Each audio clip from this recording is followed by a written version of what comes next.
Bona vesprada a tots i a totes. Abans de començar amb la conferència de cloenda, volia fer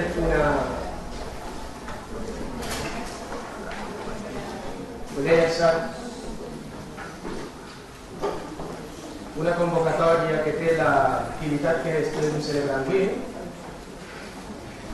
La Societat Alquarisme, Societat d'Educació Matemàtica de la Comunitat Valenciana, la FEMCAT, la Societat Balear, Xeix i la Societat Catalana de Matemàtiques. Des de ja fa uns anys, les nostres societats convoquen el Premi Maria Antònia Canals per a projectes d'innovació educativa realitzats en alguns dels 3 cursos anteriors dirigits a l'ensenyament de la matemàtica en els nivells educatius de l'educació infantil, l'educació primària, l'educació secundària i l'educació universitària, en aquests 4 trams del sistema educatiu espanyol. Tradicionalment, en la jornada d'ensenyament de les matemàtiques que enguany fem a València i que tradicionalment s'ha fet a la ciutat de Barcelona, una volta acabada la taula rodona, es dona el fallo del jurat respecte d'aquesta convocatòria. La convocatòria d'enguany, com a secretari d'aquest jurat, m'he esperat, la veritat és que m'he oblidat abans de dir-ho, però he pensat de dir-ho ara en aquests moments.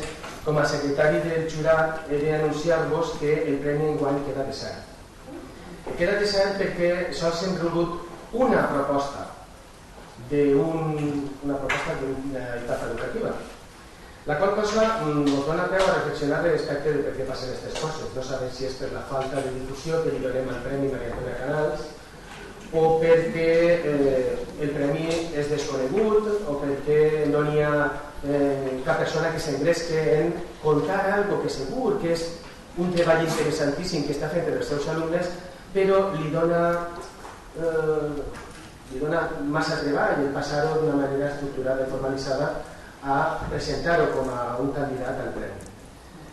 A mi m'agradaria que tots els que esteu així fèreu de portaveus d'esta proposta, que és una de les poques que les societats de parla catalana que portem endavant algunes iniciatives com esta, en la que així en País Valencià intentem col·laborar en la mesura del possible, fer-ho el possible per a que transmitir aquesta proposta i que participareu activament. Això vol dir que per enguany hem d'arribar tard, però estic segur que per a l'any que ve algú ja pot començar a pensar en presentar-se. Per banda nostra, per banda del jurat i de les societats convocants, hem pensat que va ser un treball important el donar-li més difusió. Més difusió, més informació per a que tot el món el conega, no a Maria Antònia, que el coneix tot el món des del que és l'àmbit de l'educació matemàtica, sinó que existeix aquest premi del qual ella se sent personalment orgullosa, estic segur. Ella està estupenda, esplèndida, com sempre, amb la seva edat, però simplement volia comentar-vos això, que ho tingueu en compte, que participeu, que animeu a participar i quan vegeu alguna persona que està fent alguna cosa interessant, motiveu-lo per a que ho formalitzi i ho presente a la convocatòria de serveis. Moltes gràcies.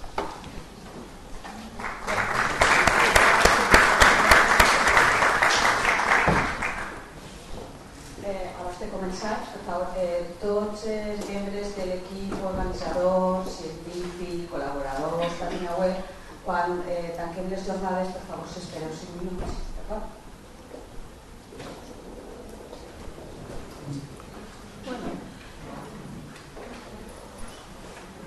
Bé, jo tinc el plaer de presentar-vos el ponent de la conferència de cloenda a aquestes jornades d'ensenyament de matemàtiques, Àngel Alsina i Castells, que és professor de didàctica de les matemàtiques de la Universitat de Girona i cap del Departament de Didàctiques Específiques.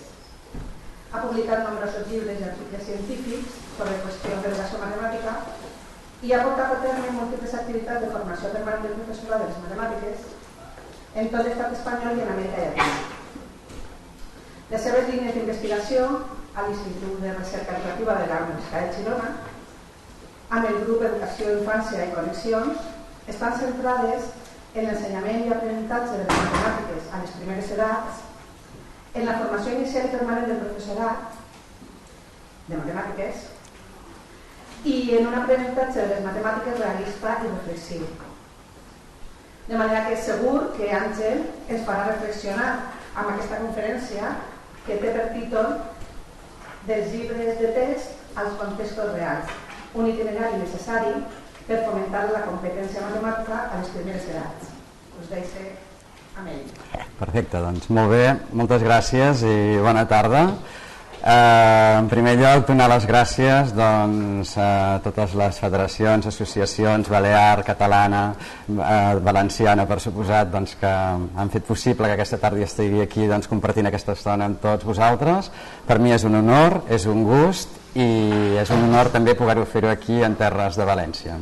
I espero això, que intentaré fer una conferència ben senzilla però que ens pugui arribar i que ens pugui fer reflexionar una miqueta a totes i a tots sobre què és el que hauríem d'intentar fer a les aules per anar avançant i per anar ajudant els nostres alumnes a desvetllar sobretot aquesta habilitat per utilitzar les matemàtiques en altres contextos que no siguin pròpiament l'escola. Aquesta és una mica la idea de la conferència. L'esquema és senzill, jo faré una breu introducció una mica per fer una breu reflexió sobre aquest passeig, aquest canvi que hem de fer d'aquesta mirada focalitzada en els continguts cap a una mirada més focalitzada en l'adquisició de la competència matemàtica. Després explicaré molt breument què és la competència matemàtica.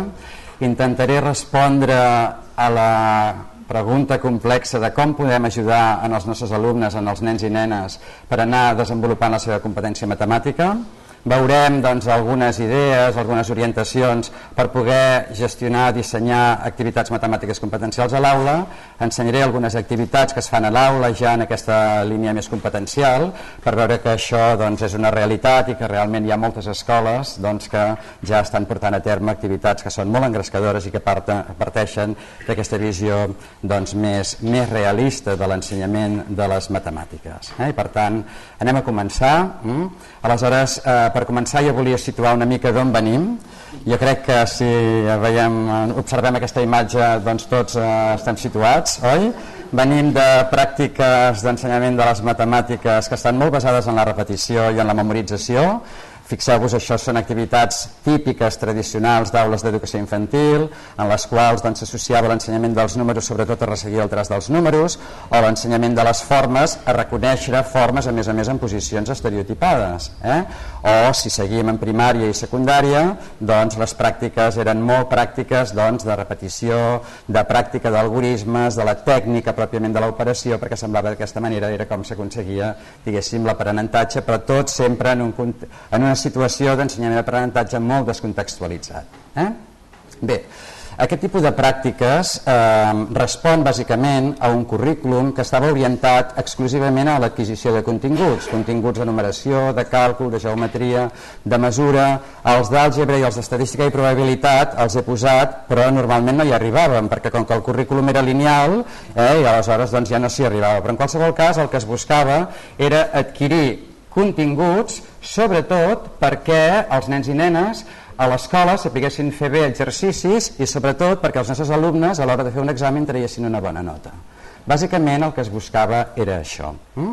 Aleshores ja, des de fa alguns anys, jo diria que des de molts organismes i des de moltes institucions s'han anat adonant que aquest tipus d'ensenyament focalitzat en l'adquisició de continguts i basat en la repetició i la pràctica, el que ha portat és que aleshores en situacions reals en les quals necessitem aquests continguts no els sapiguem utilitzar d'una manera eficaç i per tant tinguem dificultats, que tinguem poc sentit numèric i per tant dificultats, per exemple, per discriminar quina oferta és millor, si un 2x1 o un 3x2 o el segon producte al 50%, o dificultats per interpretar factures que ens arriben a casa, o dificultats per negociar hipoteques, o fins i tot anar a IKEA a comprar uns mobles, arribar a casa i no ens hi caben, no?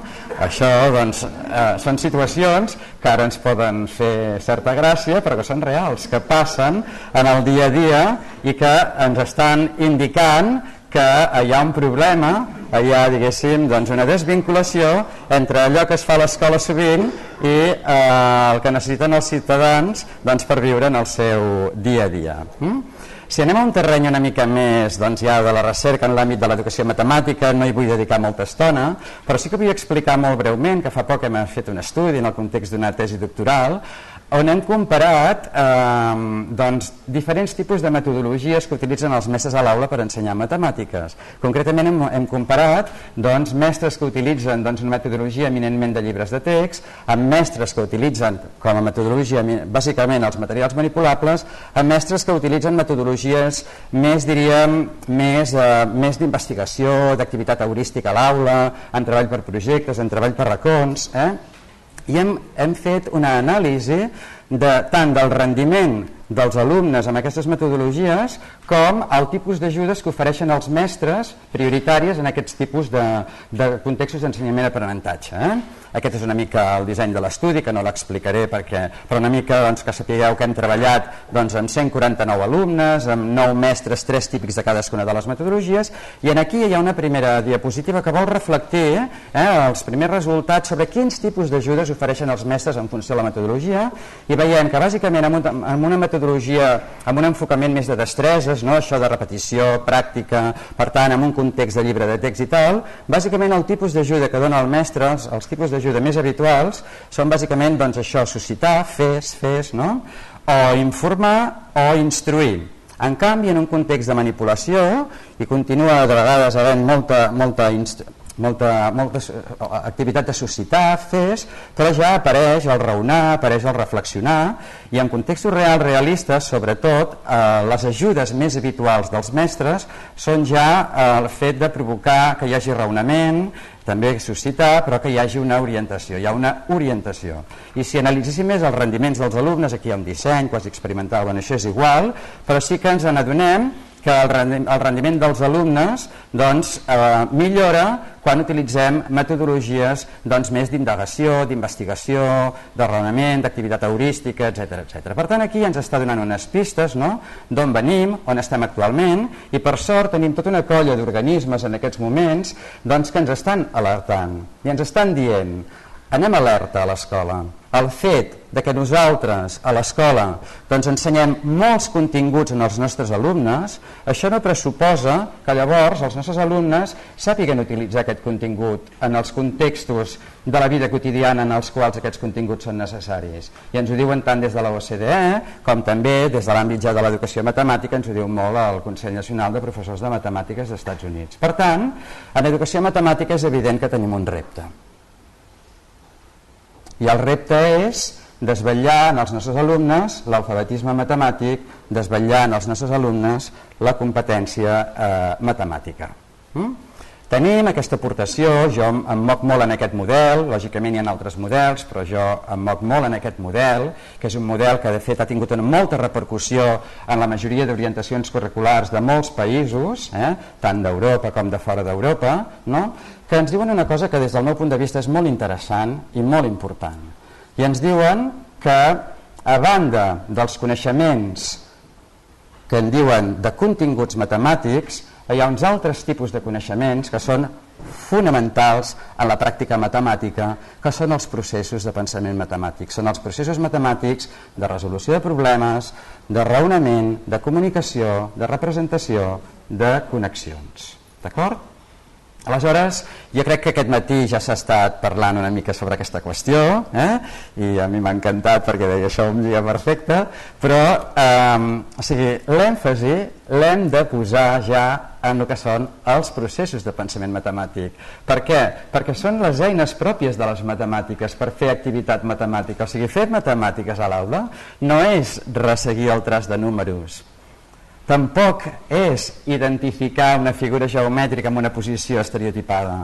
Fer matemàtiques és provocar que els nostres alumnes pensin, que els nostres alumnes raonin, que els nostres alumnes argumentin, que els nostres alumnes facin activitat heurística, que els nostres alumnes facin modelització, que els nostres alumnes representin. Això és fer matemàtiques. Per tant, això requereix un canvi de mirada important. I ens ho deia ja fa bastants anys un matemàtic que, bé, per mi ens representa moltes coses, no? Miguel de Guzmán, i ens deia: no ensenyem continguts que ràpidament es converteixen en idees que són inertes.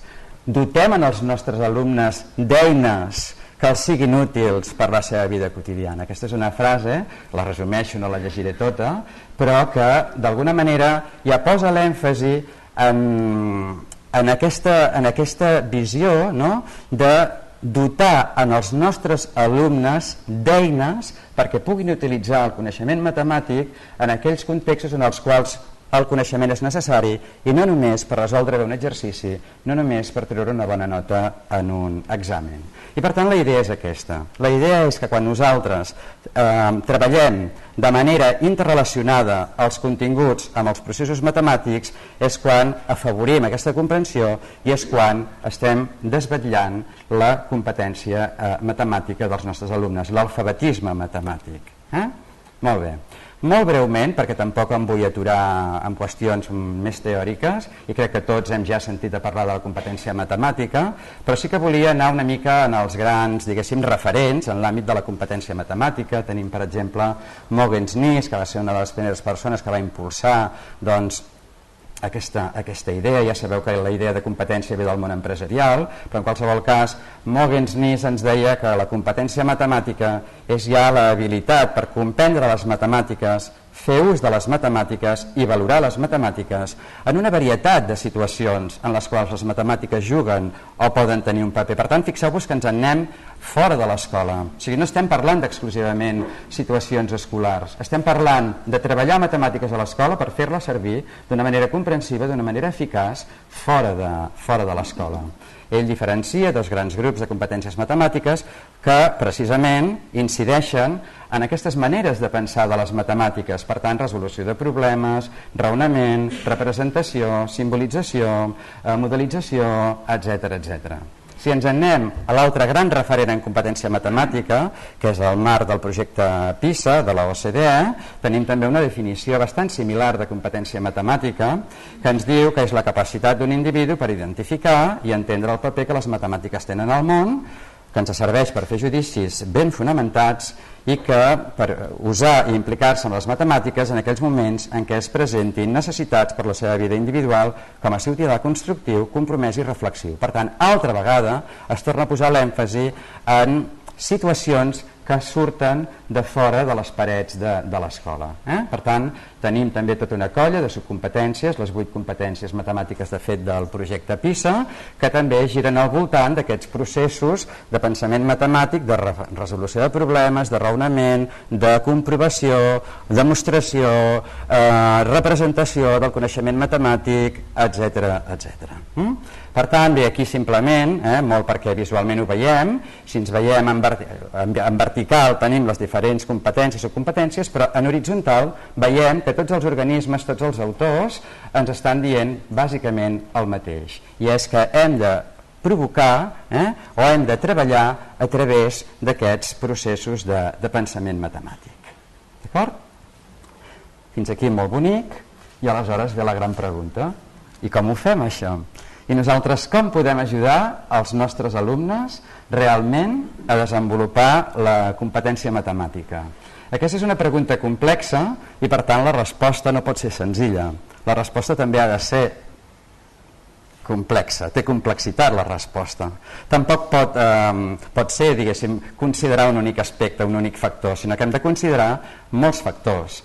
Bé, jo considero bàsicament dos factors, segurament n'hi ha molts d'altres, però bàsicament considero dos factors. Un fa referència als contextos d'ensenyament-aprenentatge, l'altre fa referència als tipus de coneixements que nosaltres treballem a l'aula. Per referir-me als contextos d'ensenyament-aprenentatge, la pregunta és: quin itinerari didàctic, d'això va la conferència d'aquesta tarda, quin itinerari didàctic nosaltres plantegem en els nostres alumnes? D'acord? I després parlarem dels coneixements. Quan parlo d'itinerari didàctic, aleshores aquí he escollit una imatge que els de Mallorca coneixen molt bé, i molts que no són de Mallorca també, però que és aquesta carretera per arribar a un lloc preciós de Mallorca, que és Sacalobra. Però fixeu-vos que aquesta carretera el que fa és anar donant voltes i voltes i voltes. He utilitzat aquesta imatge per exemplificar que un itinerari didàctic possible és anar donant voltes i voltes i voltes i voltes sobre un mateix recurs. És a dir, primer, segon, tercer, quart, cinquè, sisè, primer d'ESO, segon d'ESO, anem trobant sempre el mateix recurs i anem donant voltes sobre el mateix recurs. Hi ha un altre itinerari possible que considera diferents recursos. I aleshores la imatge que a mi m'agrada utilitzar per exemplificar aquest itinerari és aquesta piràmide de l'alimentació. Per què m'agrada utilitzar-la, aquesta piràmide? M'agrada utilitzar-la perquè aquí és una imatge que coneix molta gent, que està a l'abast de tothom, i ens comunica els diferents tipus d'aliments que nosaltres podem consumir i amb quina freqüència els podem consumir. I també ens comunica una altra cosa molt important, aquesta imatge. Aquesta imatge ens comunica què passa quan nosaltres invertim aquesta piràmide.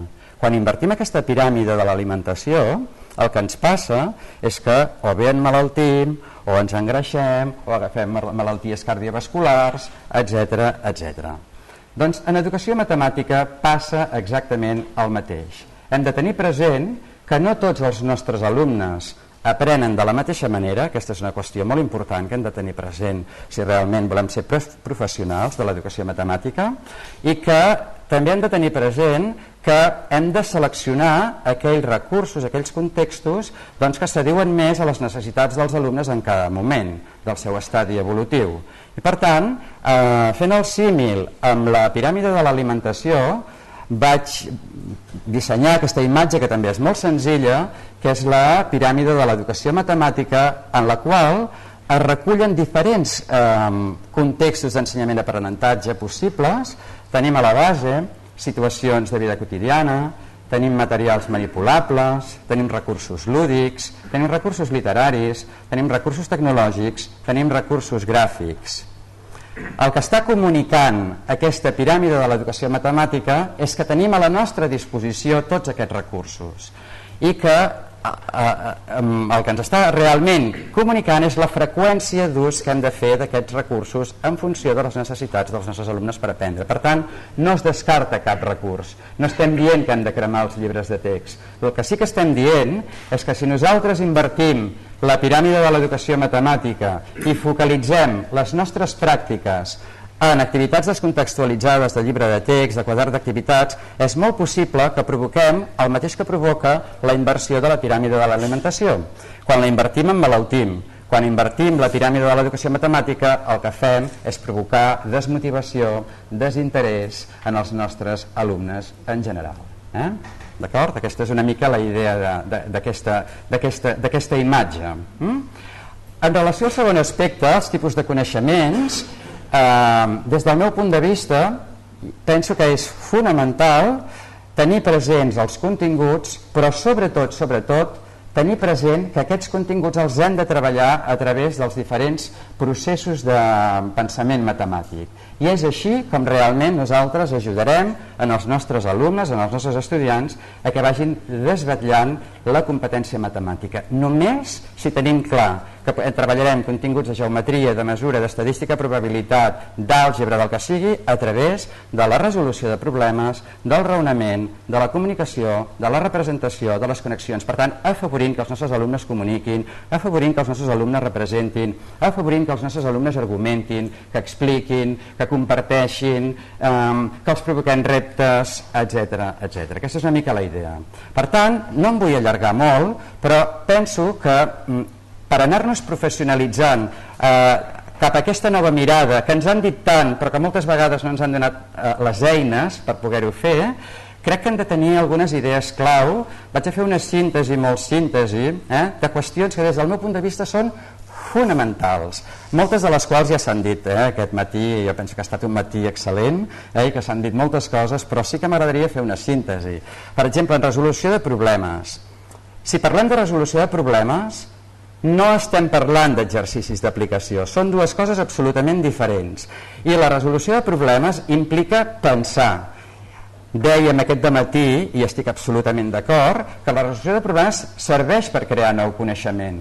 Bàsicament serveix per això, de tots els àmbits de la matemàtica, no només per l'àmbit aritmètic, sinó per l'àmbit de la geometria, per l'àmbit de l'estadística i la probabilitat, per tots els àmbits. És a dir, serveix per treballar tots els diferents aspectes de les matemàtiques, que podem plantejar molts tipus diferents de problemes, que els problemes s'aprenen fent, manipulant, simulant, discutint, compartint, imaginant.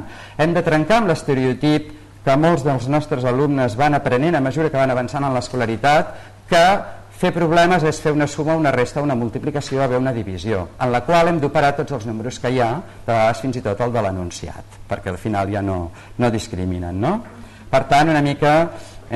I l'altra qüestió important en resolució de problemes fonamental és que hem de donar llibertat als nostres alumnes perquè escullin la manera que ells tenen per resoldre. Llavors ja provocarem situacions d'interacció, negociació i diàleg a l'aula perquè realment entre tots discutim quina és la tècnica, quina és l'estratègia més adequada, però d'entrada tenir present això.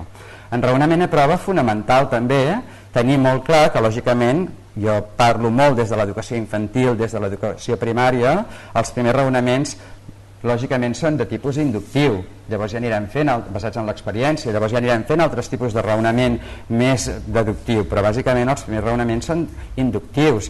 Mica en mica anem incorporant altres tipus de raonaments més específics, algebraics, geomètrics, estadístics, raonament probabilístic. I com provoquem nosaltres que hi hagi raonament a l'aula? Hi ha moltes eines, però des del meu punt de vista, que parlo des d'un enfocament sociocultural, socioconstructivista, doncs penso que una de les millors eines per provocar raonament a l'aula és plantejar, no diria preguntes, sinó que diria bones preguntes, que és molt diferent plantejar una pregunta de plantejar una bona pregunta. Una bona pregunta és aquella que porta al raonament. Per tant, preguntes que serveixin per justificar, per descobrir, per argumentar, per conjecturar, etc. Per què penses que passarà ara, per què funciona això, etc. I aquí ja ens dona pistes sobre quins contextos d'ensenyament i aprenentatge ens permeten més fer aquest tipus d'activitat i quins no ens ho permeten tant.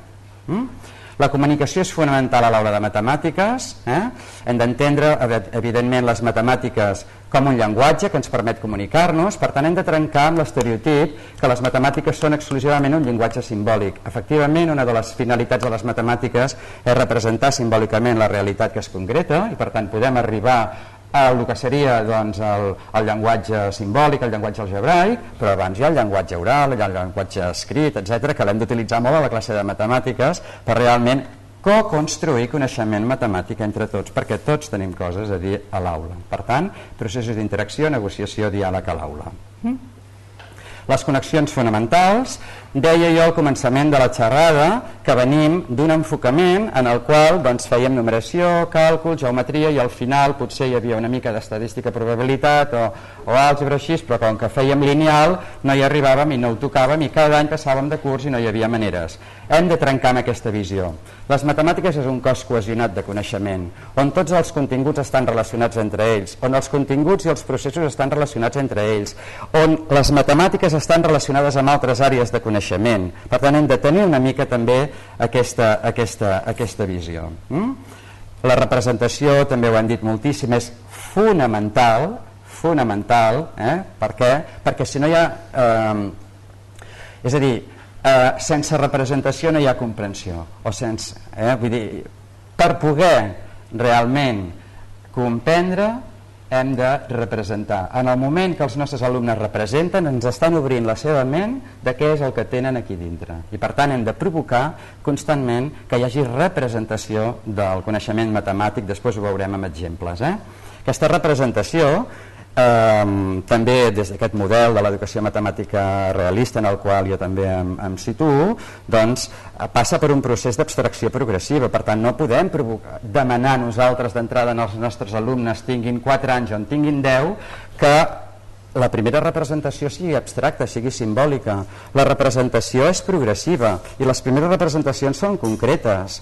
necessàriament en un nivell situacional i després ja anem passant a representacions cada vegada més abstractes. Si comencem per la representació abstracta, molts nanos ja se'ns perden d'entrada. Per tant, diferents models, diferents eines per representar. Bé, això és una mica qüestions que des del meu punt de vista són fonamentals per fer aquest tipus de pràctica matemàtica en la qual el que busquem és assolir la competència matemàtica. Seguint encara una mica amb intentar donar resposta a això de què podem fer nosaltres des de l'aula per ajudar els nostres alumnes a desenvolupar la competència matemàtica, sobretot si treballem amb aquests recursos que estan en la base de la piràmide de l'educació matemàtica, per tant a partir de contextos reals i realistes com poden ser situacions de vida quotidiana, poden ser materials manipulables, jocs, etc. Des del meu punt de vista, aquest és un possible model, hi ha molts altres models, però aquest és un possible model que per mi és fonamental per treballar des d'aquesta perspectiva, per treballar a partir de contextos reals. En primer lloc, des del meu punt de vista, ara ho aniré explicant, en primer lloc fa falta de matematitzar el context, hi ha d'haver un treball previ a l'aula, hi ha d'haver lògicament un treball en context, hi ha d'haver un treball posterior a l'aula i hi ha després d'haver una formalització, una institucionalització del coneixement matemàtic. Aquesta fase de matematització del context, el que vull comunicar és que des del meu punt de vista, insisteixo, és discutible, però des del meu punt de vista és fonamental que abans de dur a terme pròpiament l'activitat, nosaltres, els mestres, els professors, pensem, planifiquem quins són els continguts matemàtics que es poden treballar en aquell context i, sobretot, que pensem de quines maneres treballarem aquests continguts, és a dir, a través de quins processos matemàtics treballarem aquests continguts. Per tant, una mica la idea és la que fa una estona parlàvem, no? De dir, doncs, quins continguts a través de quins processos.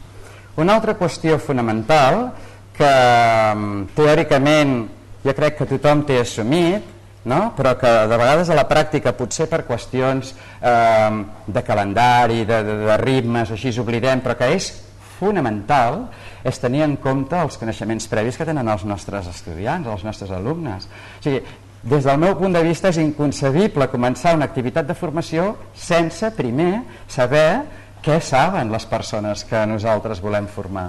Per tant, hem de dedicar una estoneta a establir un diàleg amb els nostres estudiants per recollir aquests coneixements previs, plantejant-los preguntes que ens permetin veure quines són les seves experiències, quins són els seus coneixements previs, etc. Això és fonamental. Si no fem aquest tipus d'activitat, si no sabem les persones que formem doncs d'on parteixen, difícilment podrem dur a terme una formació eficaç. Hi ha, lògicament, després el treball en context, que és pròpiament ja treballar en la situació, amb el material manipulable o en el context de vida quotidiana que s'hagi escollit per treballar un determinat aspecte o unes determinades idees matemàtiques. Jo diria que en aquesta fase, sempre que sigui possible, després argumentaré per què, és molt interessant documentar l'acció que fan els nanos. D'acord? Documentar l'acció que fan els nanos, si és possible, a través de fotografies, a través d'enregistraments de vídeo, etc. O ja ho dic ara, és igual. El fet de documentar ens va molt bé per després tornar a mirar l'acció i reflexionar sobre aquesta acció i modificar allò que no ha funcionat i que els nanos, o sigui, des del punt de vista nostre, dels professionals, ens serveix bàsicament per modificar la nostra pràctica i des del punt de vista dels alumnes, dels aprenents, els serveix per anar prenent consciència de l'aprenentatge. Per tant, interessant. Aquesta documentació que veiem aquest matí dels itineraris que feu, per exemple, per València, això és molt interessant, llavors remirar-ho i dir, i aquí què vàrem aprendre, i aquí què hi havia, i aquí...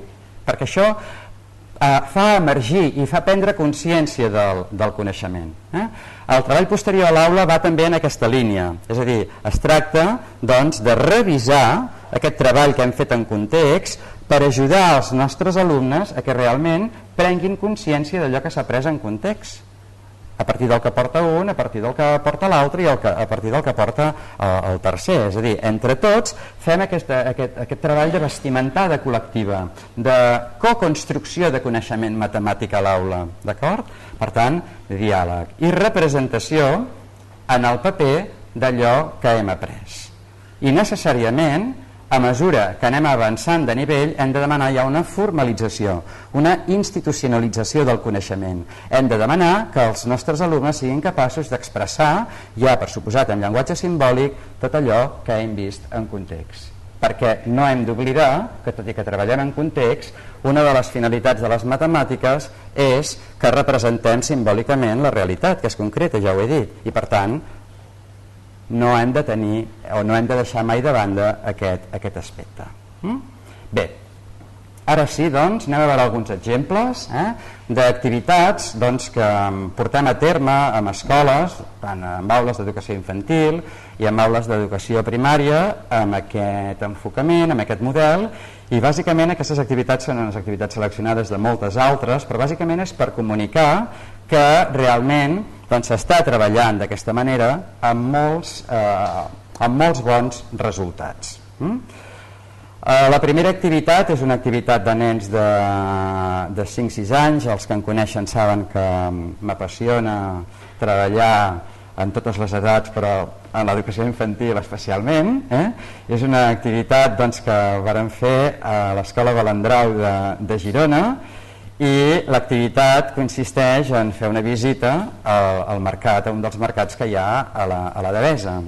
Però no és així de dir, va, avui anem al mercat i mira, no, aquí hi ha un treball de planificació previ. La mestra, primer hi ha tot un treball a l'aula de dir, mireu, anirem al mercat, anirem a comprar fruita, quina fruita us agradaria que compréssim en el mercat? Que cadascú digui la seva fruita, no? Per tant, aquí ja hi ha un treball de recull de dades, d'organització de dades, de representació de dades. Fixeu-vos que els nanos, aquests nanos tenen 5 anys, i fan una representació senzilla amb un gràfic que ells ja poden comprendre, com és un gràfic de barres, simple, per tant poden fer una comprovació terme a terme, senzilla, però ho poden interpretar perfectament, i aleshores aquí, a partir d'aquí, confeccionen la llista de dir, bé, anem a comprar al mercat i comprarem 5 maduixes, 8 plàtans, etc. Tenen tota la llista i ja està. Se'n van al mercat, d'acord, ells porten la llista, hi ha els diners, ells són els protagonistes, hi ha una mestra que constantment està vetllant perquè hi hagi processos d'interacció, negociació, diàleg, i perquè realment se n'adonin de continguts que potser passarien per alt. Per tant, hi ha una gestió sempre de la mestra, una gestió professional per part de la mestra, que provoca coses, que provoca situacions. Per exemple, aquí, lògicament, el mercat està organitzat d'una determinada manera. Per tant, hi ha una mestra que planteja preguntes perquè els nanos se n'adonin, per exemple, de com estan organitzades les fruites. Per tant, que se n'adonin d'activitats matemàtiques, d'idees matemàtiques senzilles, però necessàries per a un nen de 5 anys, com poden ser la classificació, com pot ser l'agrupació, etc. O una altra qüestió molt important. Tradicionalment, ensenyar els números era saber escriure els números. O sigui, la finalitat d'un mestre d'educació infantil era que el nen sapigués resseguir el traç dels números. I per què serveixen, però, els números? Aleshores, aquí veuen una funció social dels números. Els números tenen una utilitat. No cal dir que això ho saben molt bé, però en qualsevol cas aquí veuen una utilitat dels números, que serveixen per posar uns preus. Inicien l'activitat de compra-venda. Compren aquí, d'acord amb la seva llista, paguen lògicament amb la supervisació de la mestra, però ells paguen, tal. No cal dir que en els botiguers els fa molta gràcia aquestes situacions, ens van regalar uns plàtans de més, unes cireres de més, etc. Bé, de manera que llavors tornem cap a l'escola, però clar, això no s'ha acabat, això és el començament. Aleshores, a l'escola nosaltres hem de provocar coses amb això que hem anat a fer en context. Aleshores, situacions, reptes, no? Sorgeixen aquí, per exemple, doncs què farem, no? Què farem amb les fruites? Com les repartirem, les fruites, per exemple? Sorgeixen diverses situacions, diversos reptes, concretament jo em porto documentades dues. La primera és, i ara com repartim les cireres que tenim? Hi havia 4 nens que volien cireres, com les repartim? La mestra no diu, va, té tu tantes, sinó que lògicament provoca que siguin els nanos els que busquin l'estratègia intuïtiva per fer aquest repartiment. Lògicament, què fan els nanos de 5 anys? Doncs fan una correspondència terme a terme. Perfecte, genial. Aquesta és la seva estratègia, fantàstica. Fan l'estratègia i aquí sí que nosaltres, això sí que ho tenim molt interioritzat. Llavors sempre provoquem que hi hagi la representació de l'acció en el paper en blanc. Per tant, aquí els nanos representen, és un primer pas, és una representació concreta encara, però és un primer pas cap a això que busquem, que és l'abstracció. Per tant, representació en el paper. També us deia doncs, que en la visita ens donen molts plàtans de més. I bé, surt la idea de fer bombons amb els plàtans, perfecte. Bé, doncs, i com els voleu fer els bombons? Doncs volem fer 3 bombons de cada plàtan, perfecte, molt bé. Aquí la mestra el que fa, diu, bueno, jo si ara dono els plàtans, en 5 minuts se me'ls han carregat tots. Per tant, primer els dono uns de plastilina i anem fent assajos. Aleshores van fent assajos, però el bonic d'això, lògicament als primers moments hi ha assaig-error, però llavors ja hi ha algú que troba la tècnica, troba l'estratègia, la comunica als altres i aleshores ja són ells mateixos els que es passen. Aquí ja hi ha coconstrucció de coneixement i aleshores representació del coneixement. Aquesta altra experiència, que també és d'educació infantil, també de nanos de 5 anys, sorgeix perquè l'escola, aquesta escola Balandrau, en la qual doncs, portem a terme moltes activitats d'aquestes en contextos reals, és una escola situada en un barri de Girona, el barri de Fontejau, que té moltes rotondes. Aleshores, espontàniament, els nanos, quan estan al pati, miren les rotondes, miren els vehicles, de tal manera que un dia la mestra va dir, bueno, doncs va, anem a mirar què passen a les rotondes, quins vehicles passen a les rotondes, si tant interès teniu amb les rotondes, i aleshores provoca un diàleg previ a l'aula i diu, bueno, va, quins vehicles penseu que passaran per la rotonda? I aleshores va ser molt divertit el diàleg, no? Perquè els nanos deien cotxes, camions, furgonetes, bicicletes, skaters, un diu tractors, l'altre no, tractors a Girona no. Bé, en fi, tota una història, no? Aleshores, bé, es posen a la rotonda durant un període de temps determinat, amb un rellotge de sorra, cadascú té una funció, tenen un petit registre, van enregistrant el nombre de vehicles que van passant de cada tipus. Ho fan de manera concreta, ho fan en palets, i aleshores a classe ja ho contem, aquí estan encara amb el recull de dades, a classe ho contem, organitzem les dades, aquí per tant fixeu-vos tenim les freqüències absolutes de cadascun dels valors de la variable, no? Les furgonetes 5, els camions 4, els cotxes 14, motos 2, van voler posar tractor també, tractor 0, bici 5, perfecte. El bonic d'aquesta activitat per mi ve ara, no? Perquè llavors la mestra diu ara anem-ho a representar, i per representar-ho teniu aquests materials a la vostra disposició, treballeu en grups petits, que cada grup agafi el material que vulgui per fer la representació. I aleshores fixeu-vos, aquí hi ha un grup de nanos que agafa aquestes peces de fusta i fan representacions doncs, en el terra, no? En horitzontal. Fixeu-vos, cada columna és un vehicle, és un valor de la variable, però poden comprovar molt bé, no? Les freqüències absolutes de cada valor. Ells n'en diuen així, però sí que poden anar comptant doncs, un a un els elements. Altres ho fan en vertical, altres utilitzen altres materials, d'acord? Però cada grup utilitza el recurs doncs, que més li convé. I després hi ha la representació en el paper. Això és important. Igual que hi ha la representació oral, que és un altre tipus de representació, que heu fet perquè ho heu fet d'aquesta manera, etc. Hi ha la representació en el paper, que està en un estadi encara molt elemental, però ens sembla importantíssim que hi sigui des d'aquests primers estadis. Una altra activitat, salto ara doncs, d'etapa, me'n vaig a primària. Aquesta és una activitat molt senzilla, insisteixo, són activitats molt senzilles, però una mica perquè veieu exemples de gestió. treballava en la població de Catalunya, per tant en connexió amb l'àrea de coneixement del medi natural social, en aquest cas concret, i el mestre en aquest cas va repartir, això ja és a l'escola Pericot, és una altra escola de Girona amb la qual treballo molt, no? I el mestre va repartir una taula de dades amb les poblacions de les comarques i aleshores ja van iniciar un diàleg de comparació de dades, quines comarques són les que tenen més habitants, les que en tenen menys, la que en té menys, etc etc. I a partir d'aquí ja hi ha una provocació del mestre. I com podem representar la població de la comarca de Catalunya que té menys habitants? I aquí els nanos tenen el protagonisme absolut, 100%. Doncs podríem fer-ho amb gots, diu un. El mestre diu, home, creieu que tindríem suficients gots? Quants en necessitaríem?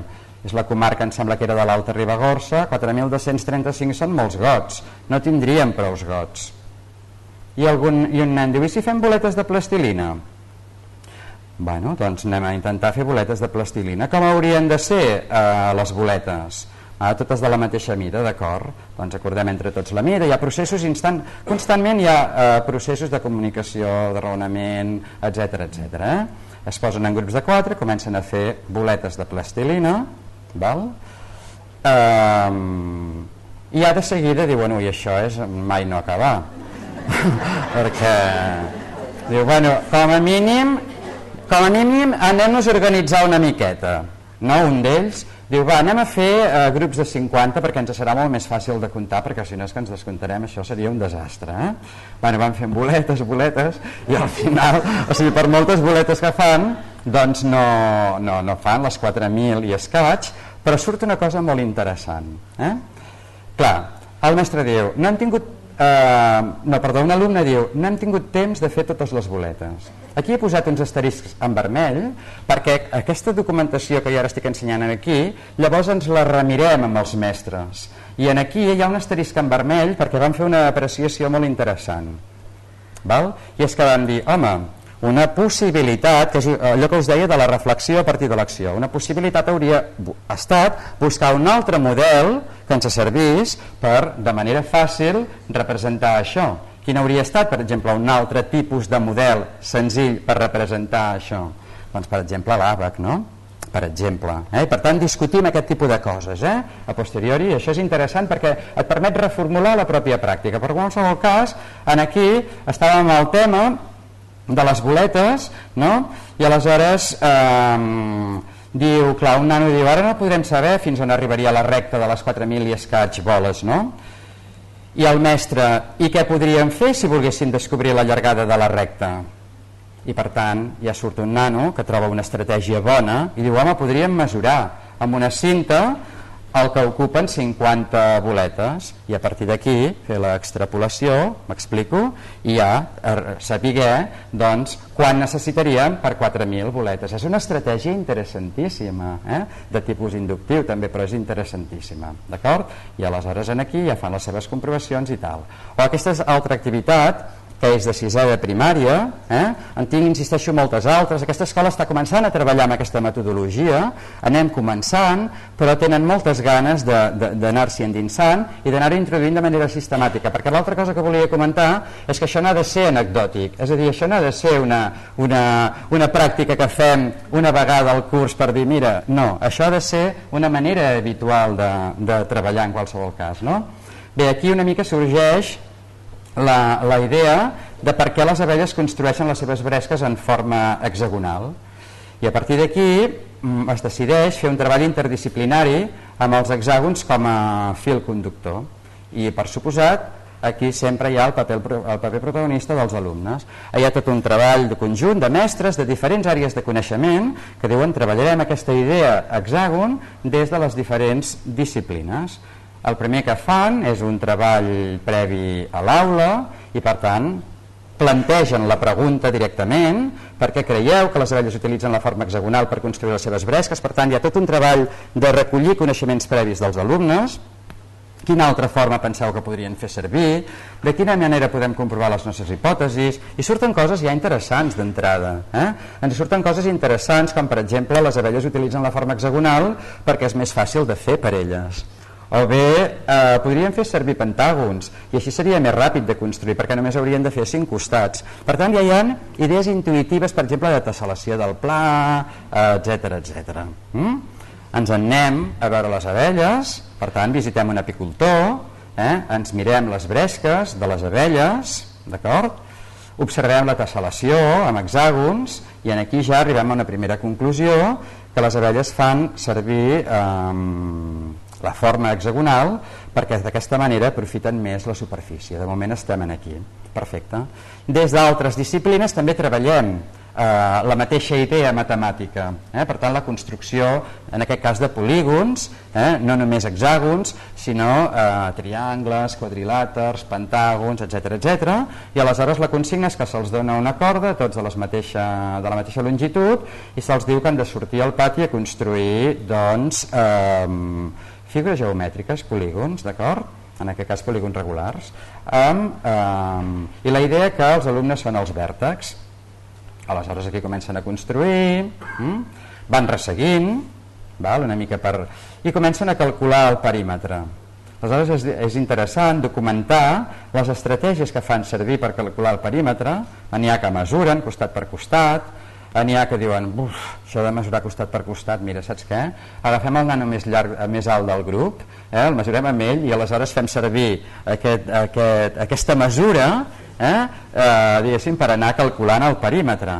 O altres que són, doncs en aquest cas molt més intel·ligents, diuen, home, sempre fem servir la mateixa corda, per tant agafem la longitud de la corda, mesurem la longitud de la corda i ja sabem el perímetre de totes les figures. Però en qualsevol cas, les estratègies que utilitzen i com llavors també incidim en la relació, per exemple, entre perímetre i superfície, què passa segons el nombre de costats, etc. És a dir, van sortint també altres idees, però en qualsevol cas anem provocant constantment, en el bon sentit del terme. També des de la classe de plàstica treballem en aquest cas doncs, els hexàgons, i concretament la creació de mosaics, per tant tot el tema de la tessel·lació de la superfície d'un paper fent servir hexàgons. Aquí els nanos van fent, poden fer les seves creacions, van fent les seves creacions, per tant té aquest component també artístic i de bellesa que comentàvem aquest dematí amb les fotografies, que també és molt important en matemàtiques i especialment en geometria. Aquí ja tenim les composicions dels alumnes i també utilitzem altres recursos, el polidron, el tangram, per exemple, l'utilitzem, aquí en aquest cas concret el vam utilitzar sobretot per provocar aquesta activitat de visualització, de raonament especial, d'activitats del tipus, com podem construir amb 2 peces del tangram un hexàgon, com podem construir amb 3 peces del tangram un hexàgon, o construïm amb 2 peces del tangram un hexàgon que sigui còncau, o un hexàgon que sigui és a dir, tot aquest tipus d'activitat, o bé també amb el geoplà per fer també l'estudi, la relació entre àrea i perímetre, etc. És a dir, diferents tipus de materials, també els volums, etc. Bé, també utilitzem entorns simulats, que des del meu punt de vista, els que heu fet el taller del Pattern-Block ho heu vist en el paper, però també hi ha altres recursos per treballar amb els Pattern-Blocks concretament, que són molt interessants, per fer tessel·lacions del pla, per tant, en entorns virtuals, i també es treballa des d'aquesta perspectiva, una mica per tenir present també aquests diferents contextos d'ensenyament i aprenentatge en els quals fèiem referència doncs, fa una estoneta. Bé, i llavors ve la fase de formalització, importantíssima. En aquest cas, en aquesta activitat en concret, algunes idees a les quals arriben els alumnes, ells diuen 2 polígons regulars amb el mateix perímetre tenen diferent àrea i aquesta serà més gran quan major sigui el nombre de costats del polígon. És una formalització. O diuen no totes les figures permeten tesselar el pla per si soles. O diuen ells, l'hexàgon és la figura geomètrica amb l'àrea més gran capaç de tesselar el pla sense l'ajuda de cap altre polígon. Bé, aquí també tenim el dodecàgon, que també ens permetria fer tessel·lacions, però en qualsevol cas ells ja arriben, diguéssim, a aquesta idea que és una bona idea i és una bona ja formalització. Per tant, són nanos de 6è, per tant els demanem ja aquest tipus de construccions d'idees matemàtiques. I acabo ja, vaig acabant, i ara diré una cosa que pot sorprendre moltíssim perquè es pot contradir a tot el que s'ha dit durant aquestes jornades.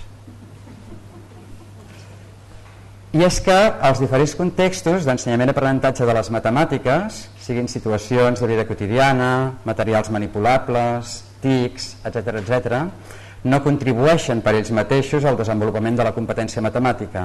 És a dir, el fet de treballar a partir d'un context real no és cap garantia de que els nostres alumnes aprenguin més, sinó que el que és fonamental és que hi hagi un mestre, que hi hagi un professional que planifica i que gestiona adequadament. Aquesta per mi és la idea fonamental. No n'hi ha prou en treballar amb un material, no n'hi ha prou en treballar en un context de vida quotidiana, sinó que el que cal és un mestre convençut d'aquest tipus de plantejament i un mestre que sap gestionar, que sap planificar perquè realment els alumnes aprenguin de veritat a partir d'aquests contextos. I per tant, permeteu-me que acabi amb uns indicadors que per mi són molt útils si nosaltres volem avançar cap a la planificació d'activitats matemàtiques competencials, que són els indicadors competencials del CREAMAT. El CREAMAT és el Centre de Recursos per a l'Ensenyament i l'Aprenentatge de les Matemàtiques de Catalunya.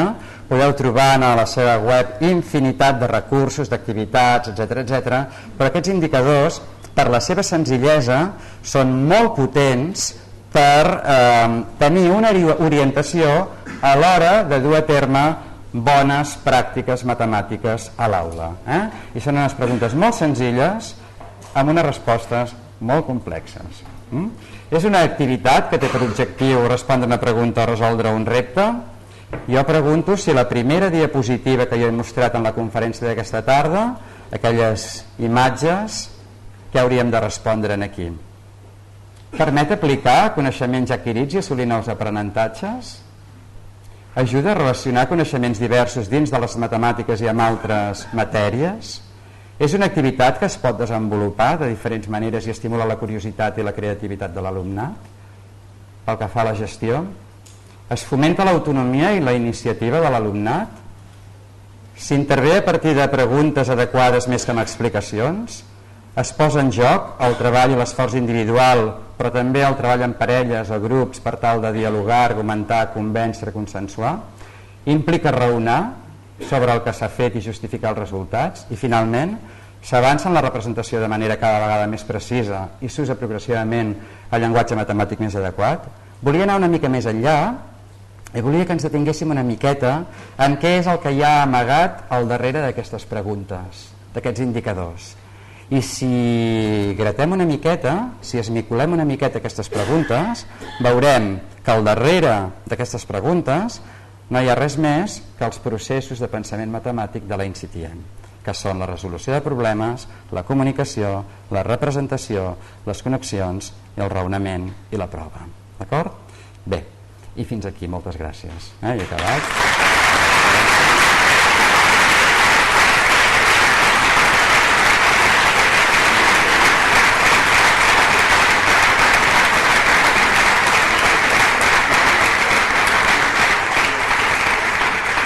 Gràcies. Ha estat un plaer escoltar-te. Que maco, gràcies. Moltes gràcies, preciós. Merci.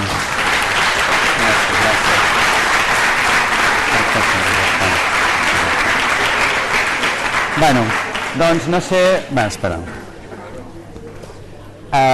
No sé si hi ha temps, Maite, per fer alguna pregunta o així. Sí? Perfecte. Doncs endavant. Si hi ha algun comentari o alguna qüestió, alguna crítica, estem en petit comitè, tot i que he de dir que fa molt de goig un dissabte a la tarda a aquesta hora que aquesta aula estigui plena, això fa molt de goig. Personalment em satisfà moltíssim.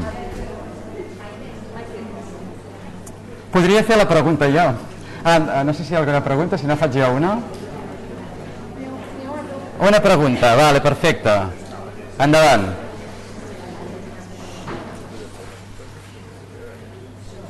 Cap problema.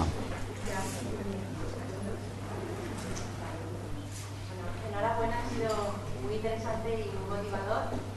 La pregunta que tengo respecto a la experiencia que habéis hecho en los centros de infantil y primarias, ¿cómo habéis organizado eso? ¿Qué problemas? Porque habitualmente los profesores solemos decir, ¿no? Es que vamos ya ajustados de tiempo. ¿Cómo hacen para organizar el hecho de que sean actividades donde no controlas los contenidos? Exacte. Sí. Gràcies. Bé, en primer lloc, dir que els centres ja treballen amb aquesta metodologia. En el cas del centre de primària, que és l'Escola Pericot, és un centre que està incorporant aquesta metodologia i això necessàriament comporta una reorganització de l'horari. Això és fonamental, és a dir, si nosaltres treballem matemàtiques de 9 a 10, aleshores de vegades et pots trobar que estàs treballant una cosa interessantíssima i són les 10 menys 5 i has de tallar. Per tant, requereix una reorganització de l'horari. És important planificar l'horari de manera que, per exemple, fem una sessió de tota una tarda o de tot un matí dedicat a aquest tipus d'activitats. Aquesta és la primera qüestió. La segona qüestió és que amb aquestes activitats hi ha, per suposat, un recobriment curricular. O sigui, aquí hi ha un control del contingut que es treballa. El que passa que el control no és lineal, en el sentit que fa el llibre de text, que el llibre de text el que fa és un control lineal que dona seguretat a alguns mestres. Permeteu-me que us digui que els llibres de text des de la LOE no requereixen homologació per part de les administracions i per tant no hi ha cap control pedagògic dels llibres de text. Per exemple, amb l'OCSE sí que hi havia homologació, però a partir de la LOE no es requereix homologació. Per tant, no hi ha garantia de que el llibre de text hi hagi un recobriment curricular respecte al que diu el currículum. I si no feu estudis, bé, feu no, però hi ha estudis de llibres de text que es sorprenen perquè hi ha un desajust absolut entre el que diu el currículum i el que planteja el llibre de text. Per tant, alerta amb el llibre de text. Bé, en qualsevol cas, amb aquest tipus d'activitats hi ha aquest recobriment curricular. El que passa que és el que en diem en xarxa, controlem nosaltres els continguts que s'han de treballar i aleshores els anem controlant d'una manera més globalitzada. No és lineal en el sentit de dir amb aquesta activitat treballarem aquest, sinó que és una mica aquest plantejament. És molt més complex, insisteixo, és molt més complex aquest tipus de gestió i això fa que requereixi molta més implicació, però els resultats són molt més beneficiosos. Jo volia dir també una altra qüestió, encara responent a això, que aquest tipus de pràctica nosaltres no la portem a terme perquè sigui més divertida per als alumnes. O sigui, que nosaltres no busquem diversió. O sigui, s'associa a la diversió, però no busquem diversió. El que busquem és comprensió. I aquí hi ha comprensió. I el que busquem és que realment se sàpiga utilitzar el coneixement en situacions en les quals aquell coneixement és necessari. Aquesta és una mica la idea, però és complexa, És complexa. La formació que reben els professors que imparteixen aquestes pràctiques i l'avaluació dels resultats? Sí. Tenim dades, sobretot amb l'escola que he ensenyat de l'escola Balandrau, i són escoles que tenen bons resultats, per exemple, en competències bàsiques de matemàtiques. Per tant, tenim dades objectives, d'acord, que confirmen que realment hi ha un bon aprenentatge. Com formeu els professors que participen en aquest? El que fem és, bàsicament, anem a les escoles, d'acord, moltes vegades de manera altruista, perquè si ens hem de regir amb la formació que en aquests moments s'està fent de manera reglada i per tant moltes vegades en el meu cas, parlo des de la meva perspectiva, jo faig un intercanvi, és a dir, jo vaig a l'escola, porto a terme l'activitat, la documento, a mi em serveix per comunicar llavors aquestes idees i amb ells els serveix també per anar-se instruint de la metodologia. Per tant, és un intercanvi en el bon sentit de dir, nosaltres en aquest cas des del nostre grup de la Universitat de Girona demanem a les escoles, o de vegades hi ha algunes escoles que ens ho demanen a nosaltres, entrem a l'escola, fem tot aquest treball d'assessorament al mestre, de documentació, i aleshores la documentació la utilitzem per comunicar. No, moltes vegades, per exemple, les que he ensenyat aquí, totes han sortit de l'escola. O sigui, és la mestra, en aquest cas, conjuntament amb els mestres, gairebé mai, algunes vegades, he de ser honest, algunes vegades jo dic, a mi m'agradaria portar a terme aquesta activitat, però sempre respectem que siguin els mestres els que realment siguin els que són, en aquest cas, els mestres o els alumnes, els mestres als alumnes, d'acord? O sigui, no imposem l'activitat, no anem a l'escola i diem volem fer aquesta activitat, deixeu-nos als nens i provarem, no. O O sigui, no que és una mica... Nosaltres anem a l'escola, fem la formació, fem unes primeres sessions de formació i tal, i a partir d'aquí deixem un temps perquè els mestres comencin a planificar unes activitats possibles, aleshores jo vaig, assessorem això sí, aquestes activitats, me les envien a mi, ens les envien al grup, mirem a veure possibles dèficits o possibles consells o que sigui, els aporten a terme, els tornem a mirar una vegada s'han portat a terme i aleshores anem fent aquest procés de co-construcció i de millora. No es pot fer en totes les escoles, s'ha d'anar fent. No sé, si hi ha alguna altra pregunta. Sí, bueno, ¿no? También decía la compañera que esto no es solo que venga de Marte, por decirlo un poquito, en las trincheras hay mucha gente aquí haciendo este tipo de prácticas desde hace, ahora sigue habiéndola y haya más, ¿no? Sí. Y muchas veces sin el apoyo de instituciones mucho más altas que tendrían que estar implicadas en el tema, a veces incluso la universidad, ¿no? Exacte. Sí, i que per suposat que fa molts anys que s'està treballant d'aquesta manera i hi ha models teòrics en educació matemàtica que estan defensant aquesta manera de treballar. Això no és nou, o sigui, aquest matí s'ha parlat de Hans Freudenthal, que és el representant de l'educació matemàtica realista, és un model, diguéssim, que va néixer doncs, en aquest cas a Holanda, a la Universitat d'Utrecht, i és un model dels anys 70, vull dir que estem parlant de molts anys enrere, no és una cosa nova d'ara. Vull dir que i aquí s'està treballant d'aquesta manera des de fa molts anys, vull dir, no és res nou, aquí no estem inventant res. L'única cosa que sí que estem incorporant és aquesta visió que des del meu punt de vista és molt interessant de la INCITIEM, que incorpora de manera explícita aquest treball dels processos de pensament matemàtic en aquest tipus de pràctiques, i per tant el que sí que nosaltres provoquem és que el mestre sigui molt conscient a l'hora de dissenyar aquest tipus de pràctiques de que realment hi ha d'haver un treball a través dels processos de pensament matemàtic. Això és fonamental, explicitar aquesta idea, però a banda d'això el que és la pràctica en si ja existeix de fa molt temps. No sé si hi ha alguna altra pregunta, alguna altra qüestió. Doncs Àngel, moltíssimes gràcies. A vosaltres. Una xerrada molt interessant i molt Gràcies.